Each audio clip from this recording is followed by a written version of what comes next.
जय माता दी सभी को, राधे राधे, हर हर महादेव। आज पढ़ेंगे आदिकाल में जैन साहित्य, सूचना परक हिंदी साहित्य। ठीक है, बुक से उमेश तिवारी की है वो। देख लेते हैं। जैन साहित्य में जैन धर्म के महावीर प्रसाद के प्रवर्ती जैनाचार्य ने अपभ्रंश को ही अपने साहित्य की भाषा के रूप में ग्रहण किया। इनका साहित्य मूलतः धर्म प्रचार का साहित्य है। फिर साहित्य शास्त्रों के अंश पर्याप्त मात्रा में मिल जाते हैं। इसमें रीति नीति निरूपण भी मिलता है। जैन साहित्य में रीति और नीति निरूपण मिलता है। उस समय के व्याकरण ग्रंथों में भी जैन साहित्य उपलब्ध है। कुछ एक जैन कवियों ने हिंदुओं की रामायण महाभारत जैसे ग्रंथों को भी अपने धार्मिक विश्वासों के अनुकूल ढाल लिया। जैन आचार्यों ने इसके अतिरिक्त चरित्र काव्य का भी निर्माण किया। उनके रहस्यात्मक काव्य भी प्रसिद्ध है। जैन आचार्यों के साहित्य में शांत रस की प्रधानता है। ठीक है, शांत रस की प्रधानता है। ऐतिहासिक चरित्रों के वर्णन में कहीं वीर रस, श्रृंगार रस का पुट अलंकारिक शैली में मिलता है। जैन साहित्य मुक्तक एवं प्रबंध दोनों काव्य में मिलता है, रूपों में मिलता है। प्रबंध काव्यों में तीर्थंकरों की जीवन गाथा, सेवकों के चरित्र और जैन चातकों कथाएं मिलती है। इन काव्यों में ऐतिहासिक महापुरुषों का भी वर्णन है। रास, अब रास का देख लेते हैं। रास शब्द संस्कृत में क्रीड़ा और नृत्य में संबंधित था। भरत मुनि ने इसे क्रीड़ नियक कहा है। इम्पोर्टेंट है, भरत मुनि ने इसे क्रीड़ नियक कहा है। वात्स्यायन के काव्य के रचना काल रस में गायन का भी समावेश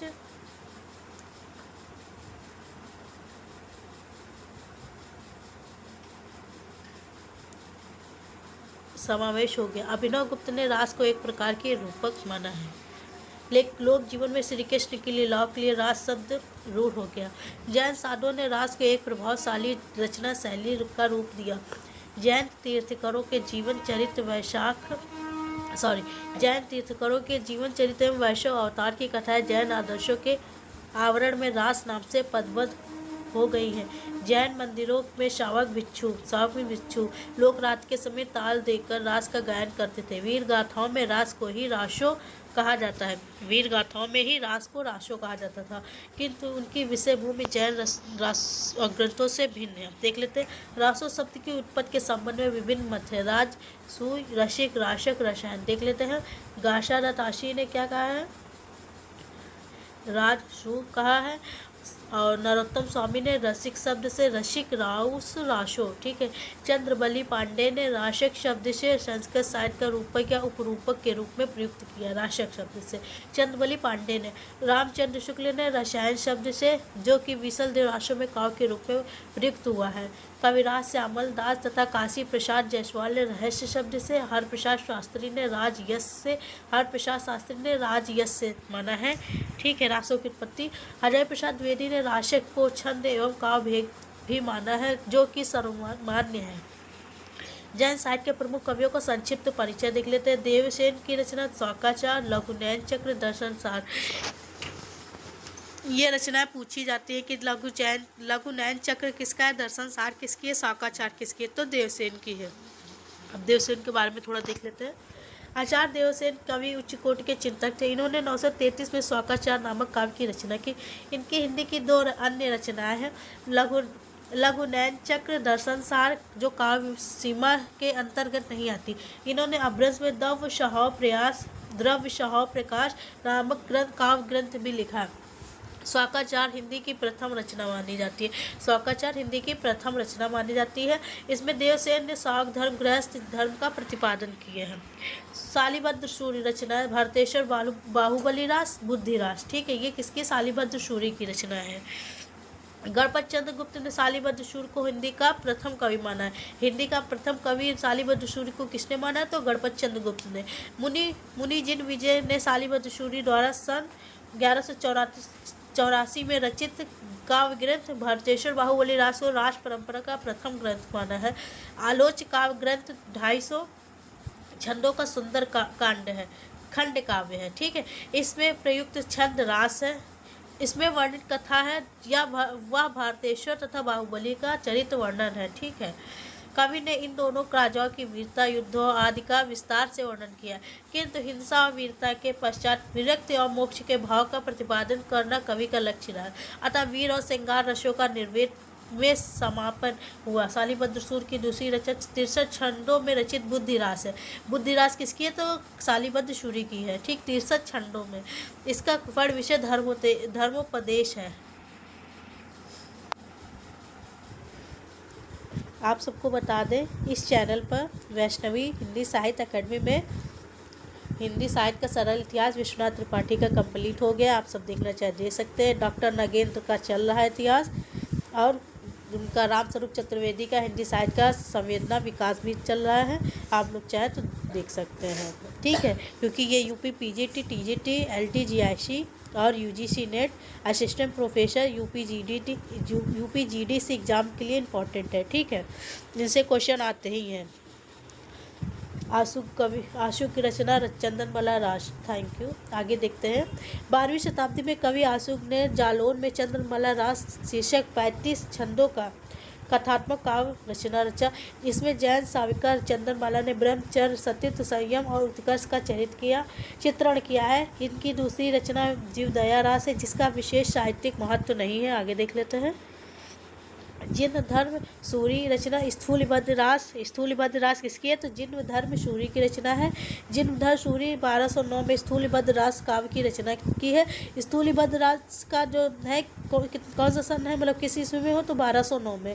इस कृति में कवि ने कोशा नाम की वैश्य, स्थूलिबद्ध तथा उनके गुरु भाई मुनि 3 पात्रों के चरित्र का स्थूलिबद्ध के संयमित जीवन के आलोक को उजागर किया है। ठीक है। सुमतगढ़ी रचना नेमिनाथ। सुमतगढ़ी किसकी रचना है? तो नेमिनाथ की है।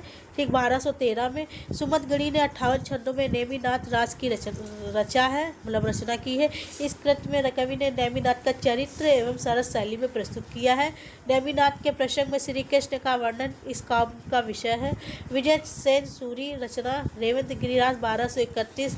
विजय सेन सूरी ने रेवंतगिरी रास को रचकर तीर्थ कर नेमिनाथ की प्रतिमा तथा रेवंतगिरी तीर्थ का वर्णन किया है। 4 कड़कों में विभक्त यह एक ऐतिहासिक गिर प्रधान रास ग्रंथ है, जिसमें यात्रा संघ मूर्ति का स्थापना का वर्णन है। जैन आचार्य हेमचंद्र की रचनाएं देख लेते हैं। कुमार पाल चरित, देशी नाम माला कोश, हेमचंद शब्दानुशासन, प्राकृत अनुशासन, छंदोनुशासन, 63 सलाका पुरुष चरित्र। ठीक है, इंपॉर्टेंट है हेमचंद की रचनाएं। हेमचंद 12वीं शताब्दी के गुजराती सोलंकी राजा सिद्धराज जयसिंह के समकालीन थे। इन्हें लोग कलिकाल सर्वज्ञ भी कहते हैं। ये प्राकृत का व्याकरण लिखने के कारण ये प्राकृत भाषा के पारणी कहे जाते हैं। इम्पॉर्टेंट है कौन? हेमचंद। इनके व्याकरण ग्रंथों में अभ्रंश के कई दोहे हैं, जिनमें श्रृंगार, नीति, वीरता तथा विविध प्रसंगों को लेकर नायकों के सौंदर्य का चित्रण मार्मिक चित्र अंकित है। ठीक है, इसके हेमचंद। ठीक है। सोम प्रभु सूरी की रचना है कुमार पाल प्रतिबोध। तो इम्पोर्टेंट है, इसमें कन्फ्यूजन हो जाता है लोगों को कि कुमार पाल प्रतिबोध किसकी रचना है? तो सोम प्रभु सूरी की है। और कुमार पाल चरित किसकी है? तो हेमचंद की। इंपॉर्टेंट है, ठीक, याद रखना। सोम प्रभु सूरी 13वीं शताब्दी के संस्कृत प्राकृत में कुमार पाल प्रतिबोध को रचा। इस कृत में कुमार पाल को हेमचंद द्वारा दिए गए अनेक उपदेशों का वर्णन है। मेरुतुंग की रचना प्रबंध चिंतामणि 13वीं शताब्दी में मेरुतुंग द्वारा रचित प्रबंध चिंतामणि काव्य ग्रंथ में अनेक राजाओं की कथाएं संग्रहित है। इस कृति में राजा भोज के चाचा मुंज के कहे गए दोहे अत्यंत सरस है। प्रबंध चिंतामणि कथानक के आधार पर 20वीं शताब्दी में डॉक्टर हजारी प्रसाद द्विवेदी ने चारूचंद लेख उपन्यास को लिखा। इंपॉर्टेंट है यहाँ से। इस कृति में राजा भोज के चाचा मुंज के कहे दोहे का अत्यंत सरस है। किसमें? प्रबंध चिंतामणि में। प्रबंध चिंतामणि के कथानक आधार पर 20वीं शताब्दी में डॉक्टर हजारी प्रसाद द्विवेदी ने चारूचंद लेख उपन्यास लिखा। चारूचंद लेख उपन्यास किसका है? तो हजारी प्रसाद द्विवेदी का है। अब देख लेते हैं टिप्पणी। हिंदी का प्रथम ऐतिहासिक ग्रंथ शालिभद्र शालिभद्र सूरी द्वारा सन 1352 ईस्वी में रचित पंच पांडव चरित रास है ग्रंथ माना जाता है। सन 1200 विनय चंद सूरी कृत नेमिनाथ चौपाई काव्य ग्रंथ में प्रथम 12 मासा वर्णन मिलता है। इंपॉर्टेंट है, चौपाई छंद में लिखा गया। जबकि हिंदी साहित्य में प्रथम 12 मासा वर्णन बीसलदेव रासो 11वीं शताब्दी से ग्रंथ से माना जाता है। एक बार फिर से देख लेते हैं। सन 1200 ईस्वी में विजय चंद सूरी कृत नेमिनाथ चौपाई काव्य ग्रंथ में प्रथम 12 मासा वर्णन मिलता है, ठीक है। और जबकि हिंदी साहित्य में प्रथम 12 मासा वर्णन बीसलदेव रासो 11वीं शताब्दी ग्रंथ में पाया जाता है, मतलब मिलता है। अब रासोचारण साहित्य देख लेते हैं। आदिकालीन साहित्य में वीर भावना से प्रेरित होकर रचे गए रासो काव्य ग्रंथों का महत्वपूर्ण स्थान है। यहाँ उल्लेखनीय काव्य ग्रंथों का महत्वपूर्ण स्थान है। हाँ, यहाँ उल्लेखनीय है कि आदिकाल में जैन कवियों द्वारा रास काव्य का सृजन हुआ, किंतु इन गीत नृत्य परक रासो काव्य का उल्लेख करेंगे जो वीर रस प्रधान है, जिसकी रचना चारण भाट कवियों ने की, ठीक है। और आगे देख लेते हैं। प्रमुख चारण कवि एवं उनकी रचनाओं का संक्षिप्त परिचय देख लेते हैं। दलपत विजय खुमान रासो। खुमान रासो किसकी है? तो दलपत विजय की है। मैचिंग वाले प्रश्न में पूछ सकते हैं कि खुमान रासो किसकी रचना? तो दलपत विजय की है, ठीक है। दलपत विजय द्वारा खुमान रासो का 5000 छंदों में रचित है।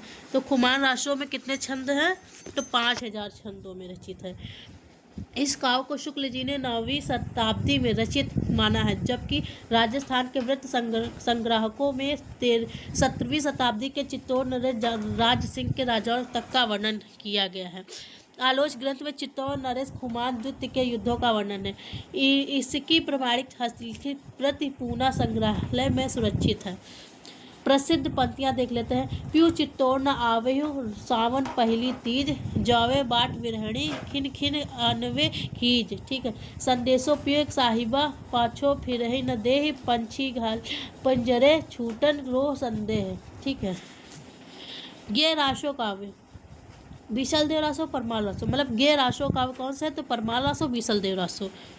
आगे देख लेते हैं। नरपत नाल की है बीसलदेव रासो। तो बीसलदेव रासो किसकी है? तो नरपत नाल की है। देख लेते हैं।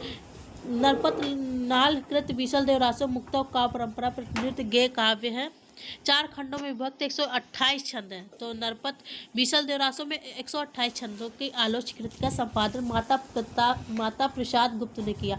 हिंदी का प्रथम 12 मासा वर्णन इसी कृति में मिलता है। तो हिंदी में प्रथम 12 मासा वर्णन किस कृति में मिलता है? तो बीसलदेव रासो में, जिसका प्रारंभ कार्तिक मास होता है। अब ये भी इम्पोर्टेंट है कि वो बीसलदेव रासो में मतलब प्रारंभ 12 मासा का वर्णन है। इसका प्रारंभ किससे होता है?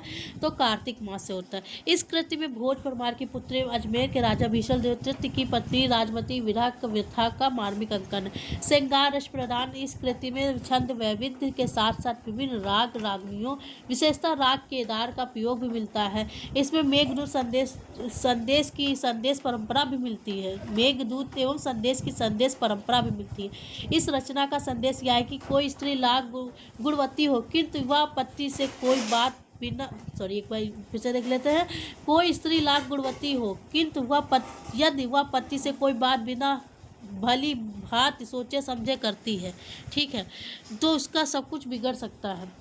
एक बार फिर से देख लेते हैं। कोई स्त्री लाख गुणवती हो, किंतु यदि वह पति से कोई बात बिना भली भांति सोचे समझे करती है, तो उसका सब कुछ बिगड़ जा सकता है। इसलिए यह रचना श्रृंगार परक होते हुए नीति परक है। तो श्रृंगार परक होते हुए भी नीति परक है। कौन? बीसलदेव रासो। बीसलदेव रासो पर जिन दत्त सूरीकृत उपदेश रसायन का पर्याप्त प्रभाव मिलता है। इंपॉर्टेंट है कि बीसलदेव रासो में जिन दत्त सूरीकृत उपदेश रसायन का पर्याप्त प्रभाव मिलता है। अब विभिन्न विद्वानों बीसलदेव रासो को रचना काल देख लेते हैं। आचार्य शुक्ल ने संवत 1200 विक्रम संवत माना 1272 मझारी जेठ बदी 9वीं बुधवारी नाल रसायन आरंभ भई उठ ब्रह्म विचारी, ठीक, छंद के आधार पर है, ठीक है। और राम कुमार वर्मा ने संवत 1058 विक्रम संवत, गौरी शंकर हीराचंद ओझा ने 1030 से 1056 विक्रम संवत माना है। अब मिश्र बंधु श्याम सुखदेव गणेश बिहारी 1220 संवत मानते हैं। ठीक, मोतीलाल मिनरिया ने 1545 से 1560 तक मानते हैं। सर्वमान्य है सन 1212 जो कि आचार्य शुक्ल का ही है। ठीक है, आगे देख लेते हैं। जन कवि जगनीक रचनाल परमाल रासो आलाखंड, जिसे आलाखंड कहते हैं। ठीक है, जगनीक कालिंजर के चंदेल राज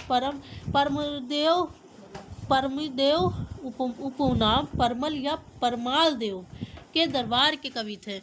कालिंजर के राजा की सेना में बनाफर शाखा के 2 क्षत्रिय वीर आला उदल रहते थे, और बनाफर शाखा के 2 क्षत्रिय आला और उदल थे, जो पृथ्वीराज चौहान तथा कालिंजर के राजा के मध्य युद्ध में वीर गति को प्राप्त हुए। ठीक है, कवि जगनीक ने इन्हें 2 वीरों की गाथा को लेकर परमाल रासो काव्य लिखा। आलाखंड 36 खंडों में विभक्त है।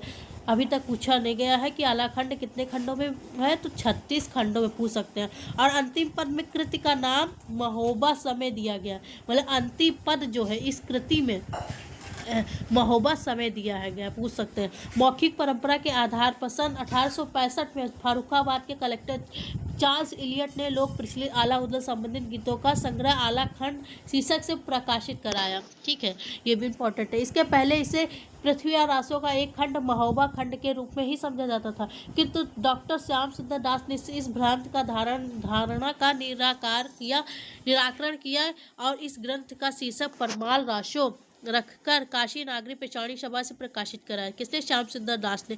आचार्य शुक्ल ने वीर गाथा काल में जिन 7 प्रबंध काव्यों की चर्चा की है उनमें सर्वाधिक लोकप्रिय प्रबंध काव्य परमाल रासो ही है। आचार्य शुक्ल ने भी सर्वाधिक लोकप्रिय प्रबंध काव्य माना है परमाल रासो को, जिन 7 में, ठीक है, प्रबंध काव्यों में।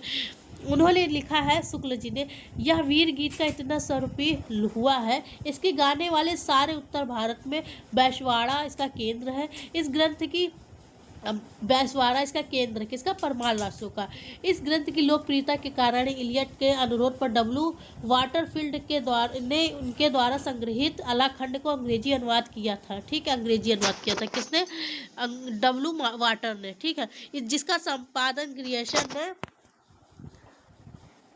सन 1923 में द 9 चेन अथवा द मेरी फ्यूड शीर्षक से कलकत्ता में रिव्यू में सन 1875-76 में प्रकाशित करा। इंपॉर्टेंट है। परमाल रासो के नायक आला का विवाह सोनवा से और उदल का विवाह फुलवा से हुआ। अब मतलब आल्हा का विवाह सोनवा से हुआ है, उदल का विवाह फुलवा से हुआ है। आला और उदल के पिता दशराज ने माड़ो के राजा करहिंगा के आक्रमण से महोबा को बचाया था। राजा परमाल ने आल्हा को और उदल के पिता पर प्रसन्न होकर उन्हें अपनी सेना में उच्च पद प्रदान किया, मतलब पद दिया, और अपने पिता के सम्मान आला उदल के भी स्वामी भक्त थे। उन्हें महोबा प्रिय था। ठीक है, आला उदल को राजा परमल प्रिय थे, रानी मलहना प्रिय थी। ठीक है, परमल प्रिय थे, मलहन प्रिय थी। आलाखंड वर्षा ऋतु के समय गाया जाता है। ये इंपॉर्टेंट है। आलाखंड कब गाया जाता है? तो वर्षा ऋतु में। अनेक परिवर्तनों के बावजूद यह ग्रंथ रसिकों को आह्लादित करने में सक्षम है। अतिशयोक्तिपूर्ण वर्णन के साथ साथ कथा वह प्रवाह अत्यंत सुंदर और मनोहर हारी है। आला छंद को गाने वालों को अलहैद कहते हैं। अब इम्पोर्टेंट है ये भी कि आलाखंड जो गाते हैं उनको क्या कहते हैं? तो अलहैद कहते हैं। बिहार और उत्तर प्रदेश में नट जिन आल्हा गायन के संदर्भ में लठौर कहा जाता है, आल्हा गाते हैं, वे आल्हा काव्य के चारण थे। ठीक है, डॉक्टर गेशन ने लिखा है कि आल्हा और उदल भारतीय वीरता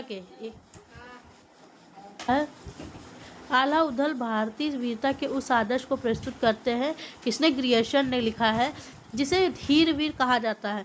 निष्कर्षता आलाखंड जन समूह की निधि है। इसी दृष्टि से इसके महत्व को मूल्यांकन होना चाहिए। एक बार फिर से देख लेते हैं। ग्रियर्सन का कथन है, आला उदल भारतीय वीरता के उस आदर्श को प्रस्तुत करते हैं, धीर वीर कहा जाता है, ग्रियर्सन ने कहा है।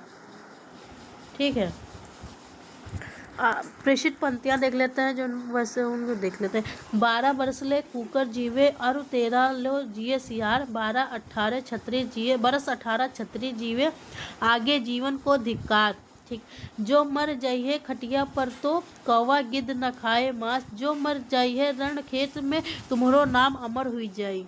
ठीक है, तर तर तर तर तेगा बोले उनके खटर खटर तलवार, जैसे छेरियन में होहड़ा पर वैसे पलटन में पदल रुदल बउआन, ठीक है, जिनके टंगरी ढेके बीघे से ता चुर चुर हो जाए, मस्तक मारे हाथी के डोंग जलत बहाए। ठीक है, आगे देख लेते हैं। थप्पड़ मारे ऊटन के चारू टांग चित होए जाए। ठीक है, अरर गोला छूटन लागे, सर सर तीर रहे सन्नाए। गोला लागे जय ही हाथी के, मानो चोर सेध हो जाए। गोला लागे जौन ऊट के, सो गिर परे चकता खाए। खट खट खट खट तेगा बोले बोले, छपक छपक तलवार। चले जुनम्बी ओ गुजराती, ऊना चले विलायत क्वार। तेगा चमके बरदनान के, कट कट गिरे सुधरना जौन। ठीक है, पूछ सकते हैं कि किसकी है किसकी नहीं है। सदा तरैया ना बन फूले, सदा सदा तरैया ना बन फूले यारो, सदा ना सावन होए। स्वर्ग मरैया सब काहू को यारो, सदा ना जीवे कोय। क्या बात है। आगे हिंदी साहित्य के आदि महाकवि चंद्रवरदाय का है पृथ्वीराज रासो, देख लेते हैं। अजय शुक्ल ने लिखा है, शुक्ल जी का है कोटेशन। चंद्रवरदाय हिंदी के प्रथम महाकवि माने जाते हैं। इनका पृथ्वीराज रासो हिंदी का प्रथम महाकाव्य है। ये हिंदी साहित्य के इतिहास से है। ठीक है, चार शुक्ल के। देख लेते आगे। ये दिल्ली नरेश पृथ्वीराज चौहान के बाल सखा थे। परामद दासा और राजकवि थे। कौन? चंद्रवरदाय। ठीक, किसके? पृथ्वीराज रासो के, पृथ्वीराज चौहान के। हर प्रसाद शास्त्री के अनुसार इनका जन्म 1168 लाहौर में हुआ। पृथ्वीराज रासो के अनुसार ये भट्ट जाति के जगात नामक गोत्र से उत्पन्न हुए थे। भक्ति काल के महान कवि सूरदास ने अपनी कृति साहित्य लहरी में स्वयं को चंद्रवरदाय का वंशज बताया है। ठीक है, पृथ्वीराज रासो में चंद्रवरदाय के पिता का नाम मल्ल था, बताया गया। चंद्रवरदाय के दो विवाह हुए थे। उनकी पत्नियों के नाम थे कमला, गौरी। कवि चंद अपनी दूसरी पत्नी पर अधिक अनुरक्त थे, क्योंकि वह उनके लिए काव्य की प्रेरणा थी। इन दोनों पत्नियों से 10 पुत्रों का जन्म हुआ। इन सब में जलहड़ उन्हें सर्वाधिक प्रिय थे। ठीक है, जलहड़, क्योंकि गुणातीत एवं विद्वान थे, अतः कवि जलहड़ को पुस्तक सौंप राज्य काज में हाथ बटाने के लिए चंद्रवरदाय गजनी चले गए थे। इस प्रकार अधूरी कृत पृथ्वीराज रासो के जलहड़ ने पूरा किया है। अब देखते हैं कि इसकी पुस्तक जलहर हथ है चल गजन निपकाज, रघुनाथ चरित हनुमत कृत भूप भोज उद्धार जिम, पृथ्वीराज सुजत कवि चंद कृत चंदन चंद नंद उदयतिमि। ठीक है, आगे देख लेते हैं। फिर पृथ्वीराज रासो ने भारत के हिंदू सम्राट पृथ्वीराज चौहान की वीरता आदर्श दर्प की कथा 69 सर्गों में खंडों में वर्णित की है। तो पृथ्वीराज रासो में कितने सर्ग हैं या समय है? 69। इसमें उनके जन्म से मृत्यु पर्यंत संघर्ष एवं युद्ध की कहानी, अतः यह मूलतः वीर रस प्रधान है और तत्कालीन आदर्श वीर तत्व का सुंदर चित्रण प्रस्तुत करता है। वीर रस के साथ ही श्रृंगार के दो रूप संयोग और वियोग का भी वर्णन है। इसमें प्रेम और सौंदर्य की व्यंजना के लिए नवरसों का मार्मिक चित्रण किया गया है। इस ग्रंथ के आदि पर्व में ही इसकी ओर संकेत मिल जाता है। उक्ति धर्म विलास राजनीति नवरस सठ भाषा पुराण कथित मया। ठीक है, इस ग्रंथ का अंगी रसवीर है। ठीक है, पृथ्वीराज रासो में छंदों का प्रयोग ससर रूप में हुआ। डॉक्टर नागेंद्र ने आलोच ग्रंथ में 68 प्रकार छंदों का प्रयोग माना है, जबकि डॉक्टर रामकिशोर शर्मा ने विद्वानों का मत आलोच ग्रंथ में 72 प्रकार के छंदों का प्रयोग सफलतापूर्वक देखा जा सकता है। डॉक्टर विश्वनाथ त्रिपाठी का मत है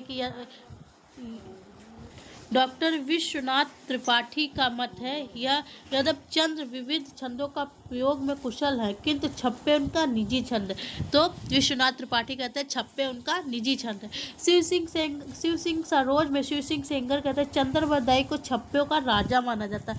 डॉक्टर नामवर सिंह ने लिखा है वस्तुतः हिंदी में चंद को छंदों का राजा कहा जाता है। ठीक है, भाव भंगिमा के साथ साथ दनादन भाषा नए नए छंदों की गति धारण करती चलती है और विशेषता यह है कि बल खाती हुई नदी में बहते हुए जलराशि तरह आत्मविश्रत का ऐसा सुख अन्यत्र कहीं नहीं मिलता है।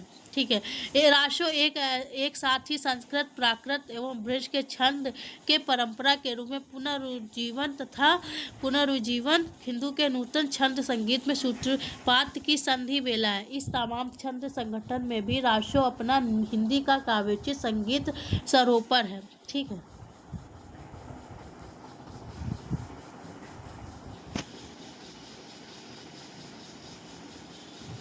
यहाँ तक हो गया। अब आगे देखते हैं कौन इनको प्रमाणिक मानता है, कौन अर्ध प्रमाणिक, कौन प्रमाणिक मानता है। अब पृथ्वी राशो चारों संस्करण का देख लेते हैं। वृहत रूपांतरण देखते हैं। 16,306 छंद, 69 समय खंड, प्रकाशन काशी नागरी पिचाणी सभा द्वारा। और मध्य रूपांतरण 7,000 छंद, प्रकाशन नेवा अबोहर एवं बीकानेर में हस्तलिखित प्रति सुरक्षित है। लघु रूपांतरण 3500 का है, जिस छंद है 19 समय खंड, बीकानेर प्रतिया सुरक्षित है। और लघुत्तम रूपांतरण 1300 छंद है, जिसमें दशरथ शर्मा की इसे मूल मानते हैं। ठीक है, माता प्रसाद गुप्त ने पृथ्वी राशों के 4 पाठ निर्धारित किए हैं। ठीक है, चारों पाठ निर्धारित किए हैं। प्रसिद्ध पंक्तियां देख लेते हैं। बजे घो निशान राह चौहान चौदिश, सकल सू सामंत समर बल जत्र मंत्र तिस, उठित राज पृथ्वीराज बाग लग मनोवीर नट, कढ़त तेग मन वेग लगत मनोहु बीज, झट छट मनोह कला ससि भान कला 1600 बनिए बाल बैस ससिता समीप अमृत रस पीने, बिगस कमल सिग भ्रमर नयन खंजन मिग लुटिए, हीर कीर अरविंब मोति नख सिख अहि फुटिए। आगे देख लेते हैं। छत्रपति गयंद हरिहंस गति विहे, बनाए संचय सची पद्मनी रूप पद्मावती, मनोह काम कामनी रची, एकुवान पुहिस नरेश कै मासो मुकहि उर, उपय पर हऊ वीर कस्त चौको। ये तो पता चल जाएगा किसकी पंक्ति होगी, इसमें ऐसे लिखा ही है। ठीक है, देखो ये भी। राजनीति पाइये ज्ञान पाइये सुजानिए, उकत जुगत पाइये अर्थ घट बढ़ उन्मानिए, परियो बंधन गजने में हत्य विचारे करी अप करतूति पिथ्य। गज से तो पता ही चल जाएगा कि पृथ्वीराज चौहान से, कैमास से भी पता चल जाएगा। और देख लेते हैं। हाँ, यल 4 बास 24 हाथ अष्टांगुल प्रधान, एतो पे सुल्तान है मत चूको चौहान। और चंद वदन कमल भव जनु भ्रवर, गंध रत कीर नास विवोष्ट दशन दामिनी दमकत। ठीक है, नूज मुनाल पूछ कोक सिंहलंकी गति वारुण, कनक कंति दुत देत अंच कदली दल आरुण। ठीक है, आगे देख ले। हमीर राशो का बाद में देखते हैं। थैंक यू, जय माता दी।